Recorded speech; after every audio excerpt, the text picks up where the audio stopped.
ಇಡೀ ಸಮ್ಮೇಳನದಲ್ಲೇ ಅತ್ಯಂತ ಹಿರಿಯ ವ್ಯಕ್ತಿಯಾದ ದೇಹೂರ್ ಬಾಬಾಜಿಯವರು ಎದ್ದು ನಿಂತು ತಮ್ಮ ಬಲಗೈ ಹೆಬ್ಬರಳನ್ನು ಕುಯ್ದುಕೊಂಡು ಅದರ ರಕ್ತ ತಿಲಕವನ್ನು ಶ್ರೀಮಾಲೀಜಿಯವರ ಹಣೆಗಿಡುತ್ತಾ ಅವರನ್ನು ಸಮ್ಮೇಳನದ ಚೇರ್ಮನ್ನರೆಂದು ವಿದ್ಯುಕ್ತವಾಗಿ ಸಭೆಗೆ ಪರಿಚಯಿಸಿದರು.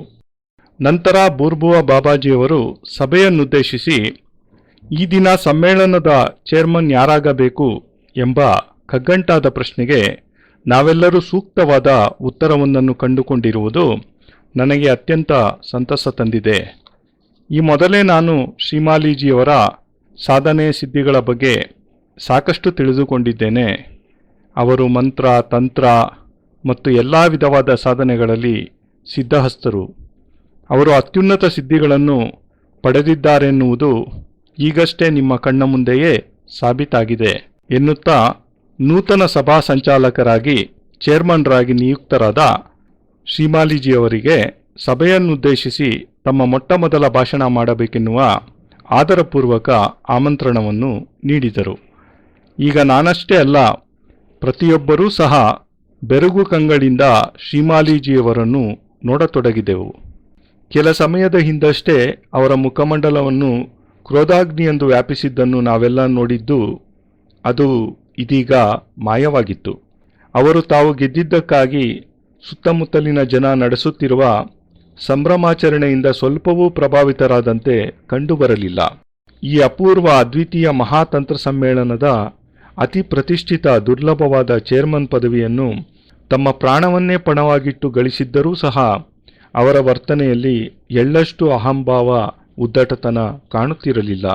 ಅದರ ಬದಲಾಗಿ ಅವರ ಕಣ್ಣುಗಳು ಅಪಾರ ಕರುಣೆ ಮತ್ತು ನಿಷ್ಕಪಟ ಪವಿತ್ರ ಪ್ರೇಮದಿಂದ ದೇದೀಪ್ಯಮಾನವಾಗಿ ಬೆಳಗುತ್ತಿದ್ದವು.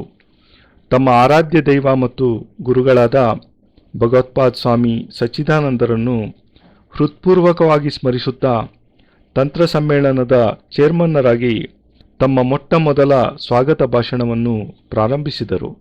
ಅವರು ಪರಮಪೂಜ್ಯ ಗುರುದೇವ್ ಭಗವತ್ಪಾದ್ ಸ್ವಾಮಿ ಸಚ್ಚಿದಾನಂದರ ದಿವ್ಯ ಚರಣಾರವಿಂದಗಳಲ್ಲಿ ಸಪ್ರೇಮಪೂರ್ವಕ ಪ್ರಣಾಮಗಳನ್ನು ಸಲ್ಲಿಸುತ್ತಾ, ಇಲ್ಲಿ ನೆರೆದಿರುವ ಎಲ್ಲ ಸಾಧಕರು, ತಾಂತ್ರಿಕರು ಹಾಗೂ ಅಘೋರಿಗಳಿಗೂ ನಾನು ಮಹಾತಂತ್ರ ಸಮ್ಮೇಳನದ ಆಯೋಜಕರ ಪರವಾಗಿ ಹೃತ್ಪೂರ್ವಕ ಸ್ವಾಗತವನ್ನು ಬಯಸುತ್ತೇನೆ.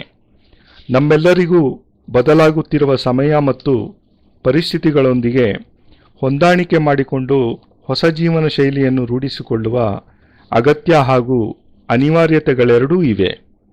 ನಾವೀಗ ತಂತ್ರವಿದ್ಯೆಯ ಕ್ಷೇತ್ರದಲ್ಲಿ ಪ್ರಪಂಚದಲ್ಲಿಯೇ ಅತ್ಯುನ್ನತ ಸ್ಥಾನವನ್ನು ಪಡೆದಿದ್ದೇವೆ.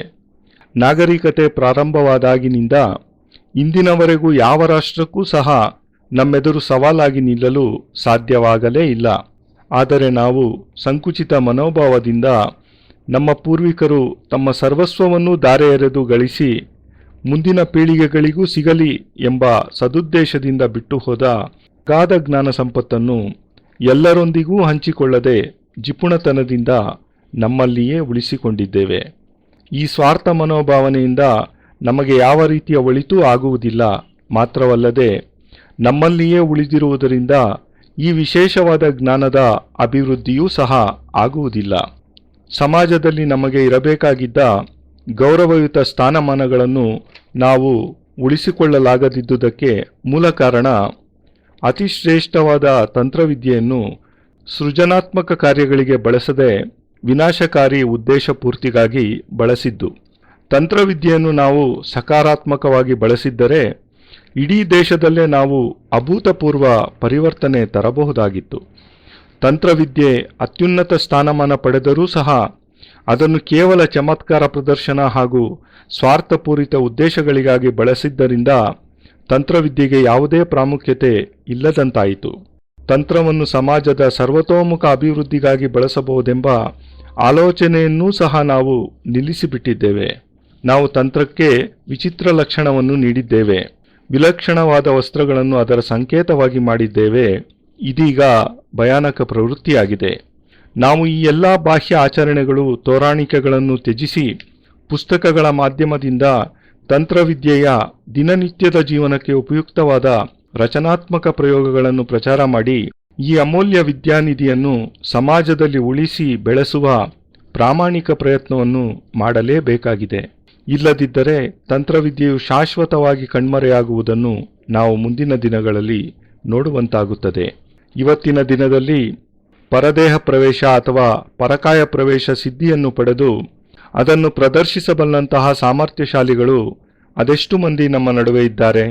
ಆಕಾಶಗಮನ ಮತ್ತು ಮನೋನುಕೂಲ ಗಮನ ಸಾಧನಾ ಸಿದ್ಧಿಗಳು ಕೇವಲ ಕೆಲವೇ ಮಂದಿ ಸಾಧಕರುಗಳಲ್ಲಿ ಮಾತ್ರವೇ ಉಳಿದಿದೆ. ನಾವು ಈ ಅದ್ಭುತ ಅಲೌಕಿಕವಾದ ಜ್ಞಾನ ಸಂಪತ್ತನ್ನು ನಮ್ಮ ಮುಂದಿನ ಪೀಳಿಗೆಗಳಿಗಾಗಿ ಸಂರಕ್ಷಿಸದೇ ಹೋದರೆ ಇವೆಲ್ಲ ಪ್ರಪಂಚದಿಂದ ಶಾಶ್ವತವಾಗಿ ಕಣ್ಮರೆಯಾಗಿ ಬಿಡುವ ಅಪಾಯ ತಪ್ಪಿದ್ದಲ್ಲ. ಈ ಮಹಾತಂತ್ರ ಸಮ್ಮೇಳನ ಚಾರಿತ್ರಿಕ ಮತ್ತು ಅಸಾಧಾರಣವಾದುದಾಗಿದೆ.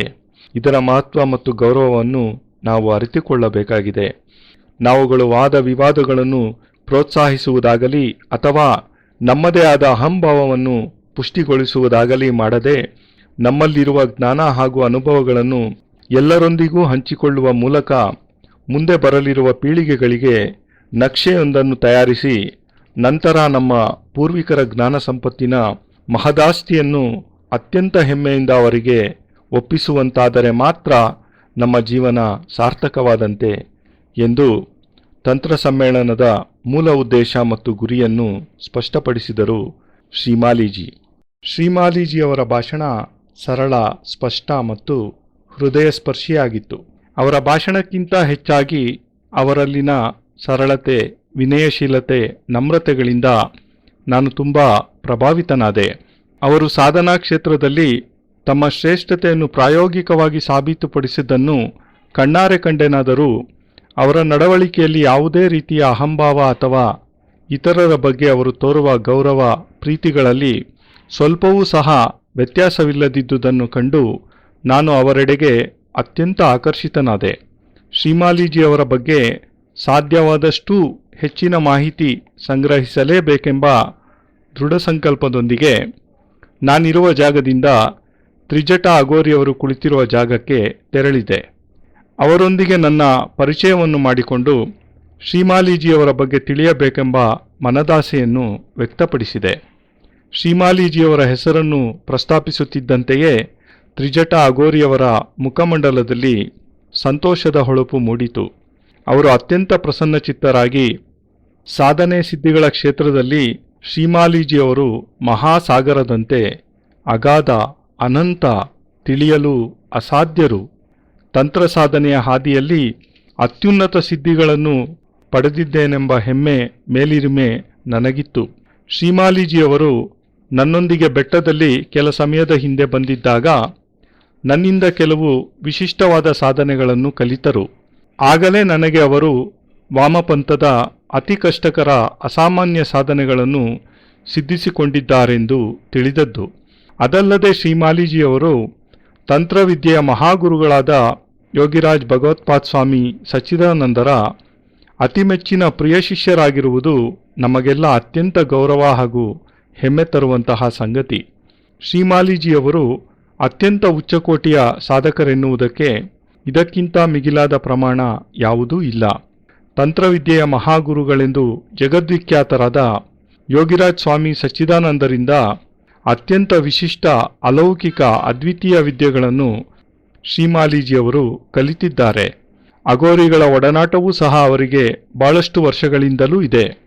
ಅಘೋರಿಗಳ ಜೀವನ ಶೈಲಿ, ಸಾಧನಾ ಪದ್ಧತಿ, ವಿಲಕ್ಷಣ ಸಂಪ್ರದಾಯಗಳು ಪ್ರತಿಯೊಂದೂ ಸಹ ಅಘೋರಿಗಳ ಜೊತೆಯಲ್ಲೇ ಇದ್ದು ಸಂಪೂರ್ಣವಾಗಿ ತಿಳಿದಿದ್ದಾರೆ. ಗೌರಕ್ಷಾ ಸಾಧನೆಯಲ್ಲಿ ಶ್ರೀಮಾಲಿಜಿಯವರು ಅದ್ವಿತೀಯರು ಎನ್ನುವುದರಲ್ಲಿ ನನಗೆ ಯಾವುದೇ ಅನುಮಾನವಿಲ್ಲ ಎಂದು ಶ್ರೀಮಾಲಿಜಿಯವರ ಬಗ್ಗೆ ಅವರಿಗಿರುವ ಗೌರವ ಅಭಿಮಾನಗಳನ್ನು ವ್ಯಕ್ತಪಡಿಸಿದರು ತ್ರಿಜಟ ಅಘೋರಿ. ತ್ರಿಜಟ ಅಘೋರಿಯವರು ಸ್ವತಃ ತಂತ್ರವಿದ್ಯೆಯಲ್ಲಿ ಗುರುಸ್ಥಾನದಲ್ಲಿದ್ದು ತಂತ್ರ ಸಮ್ಮೇಳನದ ವಿಶೇಷ ಆಹ್ವಾನಿತರಲ್ಲಿ ಅನೇಕರು ಅವರಿಂದ ದೀಕ್ಷೆ ಪಡೆದು ಶಿಷ್ಯರಾದವರೇ. ಆದ್ದರಿಂದ ಶ್ರೀಮಾಲಿಜಿಯವರ ಬಗ್ಗೆ ಅವರ ಅಭಿಪ್ರಾಯ ಪ್ರಾಮಾಣಿಕ ಮತ್ತು ಮಹತ್ವಪೂರ್ಣವಾದದ್ದು. ಯಾವುದೇ ಸಂಶಯಕ್ಕೂ ಅಲ್ಲಿ ಜಾಗವಿಲ್ಲ. ತ್ರಿಜಟ ಅಘೋರಿಯವರಂಥ ಮಹಾನ್ ಸಾಧಕರೇ ಶ್ರೀಮಾಲಿಜಿಯವರನ್ನು ಪ್ರಶಂಸಿಸಿದ್ದಾರೆಂದರೆ ನಿಶ್ಚಯವಾಗಿಯೂ ನಿಸ್ಸಂಶಯವಾಗಿಯೂ ಶ್ರೀಮಾಲಿಜಿಯವರು ಮಂತ್ರವಿದ್ಯೆಯ ಮಹಾತಾಂತ್ರಿಕರೇ, ಸಂದೇಹವೇ ಇಲ್ಲ. ನನ್ನ ಕಿವಿಗಳು ತ್ರಿಜಟ ಅಘೋರಿಯವರ ಮಾತನ್ನು ಆಲಿಸುತ್ತಿದ್ದರೂ ಸಹ ಕಣ್ಣುಗಳು ಮಾತ್ರ ಶ್ರೀಮಾಲೀಜಿಯವರನ್ನೇ ಗಮನಿಸುತ್ತಿದ್ದವು. ಸಾಧನೆಯ ಉತ್ತುಂಗ ಶಿಖರವನ್ನು ತಲುಪಿದ್ದರೂ ಸಹ ಯಾರ ನೆರವಿಗೂ ಕಾಯದೆ, ಯಾವ ರೀತಿಯ ಪ್ರಚಾರವೂ ಇಲ್ಲದೆ ನಿಶ್ಶಬ್ದವಾಗಿ ತಮ್ಮ ಜೀವನದ ಪರಮಲಕ್ಷ್ಯವಾದ ಗುರುಕಾರ್ಯವನ್ನು ಅಪರಿಮಿತ ಶ್ರದ್ಧೆಯಿಂದ ನಡೆಸಿಕೊಂಡು ಹೋಗುತ್ತಿರುವ ಶ್ರೀಮಾಲೀಜಿಯವರನ್ನು ಕಂಡು ನಾನು ಆಶ್ಚರ್ಯಚಕಿತನಾದೆ.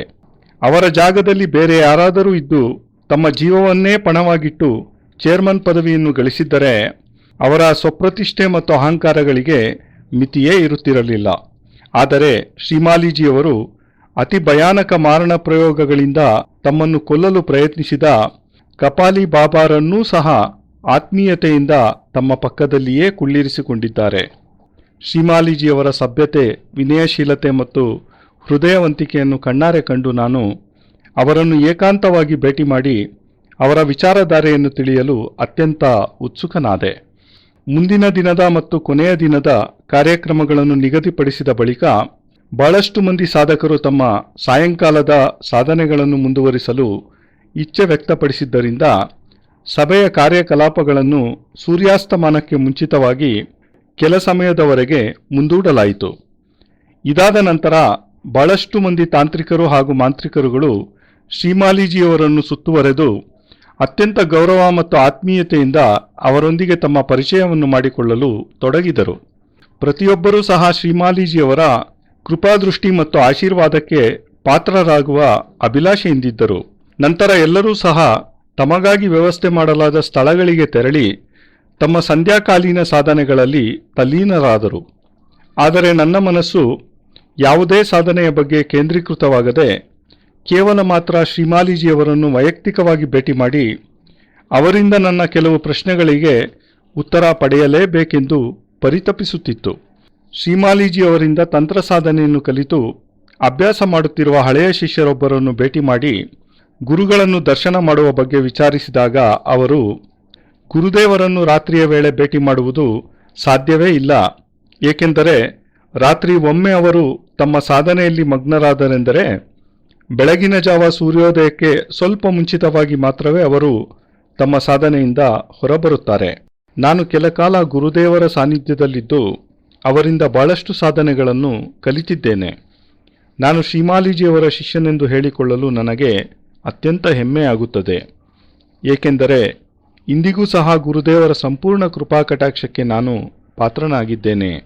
ಪೂಜ್ಯ ಗುರುದೇವರು ತಮ್ಮ ಮನೆ ಹಾಗೂ ಪರಿವಾರವನ್ನು ತೊರೆದು ಸುಮಾರು 20 ವರ್ಷಗಳು ಮಂತ್ರ ತಂತ್ರಗಳ ಸಂಪೂರ್ಣ ಜ್ಞಾನದ ಅನ್ವೇಷಕರಾಗಿ ಅತಿ ದುರ್ಗಮವಾದ ಕಾಡು ಮೇಡುಗಳನ್ನು ಅಲೆದಾಡಿದರು. ಈ ಸುದೀರ್ಘ ಕಾಲಾವಧಿಯಲ್ಲಿ ಅವರು ಅನುಭವಿಸಿದ ಕಷ್ಟ ನಷ್ಟಗಳು, ಎದುರಿಸಿದ ಕಠಿಣತಮ ಪರೀಕ್ಷೆಗಳು ಅಸಂಖ್ಯ, ಕಲ್ಪನಾತೀತ. ಅತ್ಯಂತ ಉಚ್ಚಕೋಟಿಯ ಸಾಧಕರುಗಳ ಸಾನ್ನಿಧ್ಯದಲ್ಲಿದ್ದು ಅವರಿಂದ ಅತಿ ವಿಶಿಷ್ಟ ದುರ್ಲಭ ಮಹಾವಿದ್ಯೆಗಳನ್ನು ಸಾಕ್ಷಾತ್ಕರಿಸಿಕೊಳ್ಳುವ ಮಹಾಭಾಗ್ಯ ಪರಮಪೂಜ್ಯ ಗುರುದೇವರಿಗೆ ಲಭಿಸಿತ್ತು. ಅವರು ತಂತ್ರವಿದ್ಯೆಯ ಮಹಾಗುರುಗಳಾದ ಯೋಗಿರಾಜ್ ಸ್ವಾಮಿ ಸಚ್ಚಿದಾನಂದರ ಅತ್ಯಂತ ಪ್ರಿಯ ಶಿಷ್ಯರೆನಿಸಿ ಸ್ವಾಮಿ ಸಚ್ಚಿದಾನಂದರ ಉತ್ತರಾಧಿಕಾರಿ ಎಂಬ ಮಹಾಗೌರವಕ್ಕೂ ಪಾತ್ರರಾಗಿದ್ದಾರೆ. ಸ್ವಾಮಿ ಸಚ್ಚಿದಾನಂದರು ಸ್ಥಾಪಿಸಿದ ಅಲೌಕಿಕವಾದ ಸಿದ್ಧಾಶ್ರಮದ ಸಂಚಾಲಕರಾಗಿ ಗುರುದೇವರು ಪ್ರತಿನಿತ್ಯ ಆಕಾಶಗಮನ ಸಿದ್ಧಿಯಿಂದ ಆಕಾಶ ಮಾರ್ಗದಲ್ಲಿ ಸಂಚರಿಸುತ್ತಾ ಸಿದ್ಧಾಶ್ರಮಕ್ಕೆ ಭೇಟಿ ಕೊಡುತ್ತಿರುತ್ತಾರೆ. ಗುರುದೇವರು 64 ಕೃತ್ಯ ಸಾಧನೆಗಳಲ್ಲಿ ಪ್ರಾವೀಣ್ಯತೆ ಪಡೆದಿರುವುದಷ್ಟೇ ಅಲ್ಲದೆ ಅದೆಷ್ಟೋ ಮಂದಿ ಮಹಾನ್ ಸಾಧಕರುಗಳು ಈರ್ಷ್ಯೆ ಪಡುವಂತಹ ಬಹಳಷ್ಟು ವಿಶಿಷ್ಟ ದುರ್ಲಭ ಸಾಧನೆಗಳಲ್ಲಿಯೂ ಸಹ ಅಮೋಘವಾದ ಸಿದ್ಧಿಗಳನ್ನು ಪಡೆದಿದ್ದಾರೆ. ಅಘೋರ ಸಾಧನೆ ಸಿದ್ಧಿಗಳ ಪ್ರಪಂಚದಲ್ಲಿಯೂ ಸಹ ಪೂಜ್ಯ ಗುರುದೇವರ ಶ್ರೇಷ್ಠತೆಯ ಪರಾಕಾಷ್ಠೆಯನ್ನು ಯಾರಿಂದಲೂ ಸಹ ತಲುಪಲಾಗಲೇ ಇಲ್ಲ. ಪವಾಡಗಳನ್ನು ಪ್ರದರ್ಶಿಸುವುದಾಗಲಿ ಅಥವಾ ತಮ್ಮ ಶ್ರೇಷ್ಠತೆಯನ್ನು ಪ್ರತಿಯೊಬ್ಬರಿಗೂ ತಿಳಿಸುವುದಾಗಲಿ ಇವೆರಡನ್ನೂ ಗುರುದೇವರು ಎಂದೆಂದಿಗೂ ಇಷ್ಟಪಡಲೇ ಇಲ್ಲ. ಅವರ ಸಂಪೂರ್ಣ ಜೀವನ ಸರಳ, ಆದರಣೀಯ, ಆದರ್ಶಪ್ರಾಯ ಎಂದು ಶ್ರೀಮಾಲೀಜಿಯವರ ಬಗ್ಗೆ ತಮ್ಮ ಅನನ್ಯ ಭಕ್ತಿ ಮತ್ತು ಅಭಿಮಾನವನ್ನು ಹೆಮ್ಮೆಯಿಂದ ವ್ಯಕ್ತಪಡಿಸಿದರು. ಇವೆಲ್ಲಕ್ಕಿಂತ ಅತಿ ಆಶ್ಚರ್ಯಕರ ಸಂಗತಿ ಏನೆಂದರೆ ಶ್ರೀಮಾಲೀಜಿಯವರು ಒಬ್ಬ ಸಾಮಾನ್ಯ ಗೃಹಸ್ಥನಂತೆ ನೆಮ್ಮದಿ, ಸುಖ, ಶಾಂತಿಗಳಿಂದ ಪತ್ನಿ, ಪುತ್ರರು ಹಾಗೂ ಪರಿವಾರದೊಂದಿಗೆ ಸಂತೃಪ್ತ ಜೀವನ ನಡೆಸುತ್ತಿರುವುದು. ಅವರ ಪತ್ನಿ ಸಾಂಪ್ರದಾಯಿಕವಾದ ಭಾರತೀಯ ಜೀವನ ಶೈಲಿ ಹಾಗೂ ಮೌಲ್ಯಗಳ ಪ್ರತೀಕವಾಗಿದ್ದಾರೆ ಎಂದರೆ ಅತಿಶಯೋಕ್ತಿಯಾಗಲಾರದು. ಗೃಹಸ್ಥ ಜೀವನ ಹಾಗೂ ಸಾಧನಾ ಪ್ರಪಂಚ ಪರಸ್ಪರ ಎಂದೆಂದಿಗೂ ಹೊಂದಾಣಿಕೆಯಾಗದಂತಹ ವಿಪರೀತ ಧ್ರುವಗಳಾದರೂ ಇವೆರಡರ ಅದ್ಭುತ ಅಪರೂಪದ ಸಮ್ಮಿಳನವನ್ನು ನಾವು ಕೇವಲ ಮಾತ್ರ ಶ್ರೀಮಾಲಿಜಿಯವರ ಜೀವನದಲ್ಲಿ, ಜೀವನ ಶೈಲಿಯಲ್ಲಿ ಕಾಣಬಹುದಾಗಿದೆ. ಅವರು ಸಾಧನಾರತರಾಗಿರುವಾಗ ಅವರ ಗೃಹಸ್ಥ ಜೀವನದ ಛಾಯೆ ಸಹ ಅವರ ನಡೆನುಡಿಗಳಲ್ಲಿ ಯಾರೂ ಊಹೆ ಮಾಡುವುದು ಅಕ್ಷರಶಃ ಅಸಂಭವ, ದುಸ್ಸಾಧ್ಯ.